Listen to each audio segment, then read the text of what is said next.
Tim, you just heard the setup coming into this next meeting. What do you anticipate will be the prevailing thought among the FOMC members? Well, Brad, coming into this year in our 2024 outlook, our call was for no interest rate cuts this year. That was a very unpopular view back then. It remains an unpopular view today. But the evidence coming out, we think, is stronger and stronger to support that. And if you look at consensus in the market right now, there's this idea that the inflation battle is done simply for the fact that there's a disconnect between what we're seeing in the inflation data and where housing costs are, where rent prices are. And I couldn't disagree with that more. If you look at the print that we saw this month, CPI, the average component of that basket rose 30 basis points. If you strip out shelter costs from core services, we saw a 50 basis point increase month over month. That is not something that shows me that this battle is over and it's done. And I think jumping to cuts soon, especially in the first half of this year, would be a mistake on par with the transitory mistake that we made coming into this. So what does that mean then for equity holding? What does it mean for investors at this point?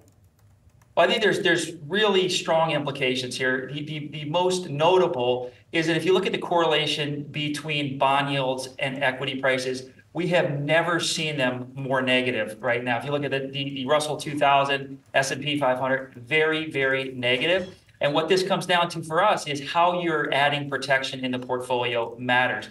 And the most important thing is that we need to find ways to decouple relying on interest rates to come down to provide protection in the portfolio. Investor psychology has shifted. Bond yields remain the #1 driver of equity prices, and that doesn't look like it's changing anytime soon. So how we're finding that protection in the portfolio, we need to look outside of traditional risk management tactics like bonds. I guess correlated with the bond yield activity that you're seeing, what are the sectors that are most likely to prevail? Yeah, so it's all about tech right now, and I think there's two driving forces to this market. One is obviously bond yields. The other is all of this hype and excitement around generative AI. What is that going to do? We don't see that trend necessarily slowing down here.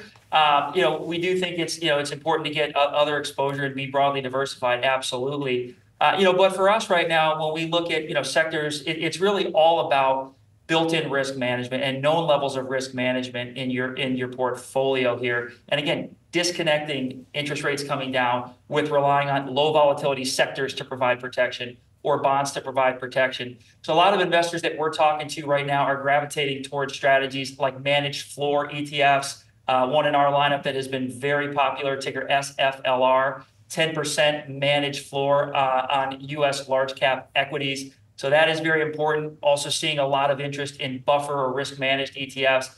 And I think the main driver of that right now is they don't rely on interest rates having to come down to provide that balance in the portfolio. When you take a look at the leadership that we saw at least last year, early this year, obviously we have started to see a bit of a divergence between a lot of those larger tech names. But the ones, though, that have been able to hold on and weather this uncertainty, are they going to continue to lead as we do maybe potentially see more of a broadening out?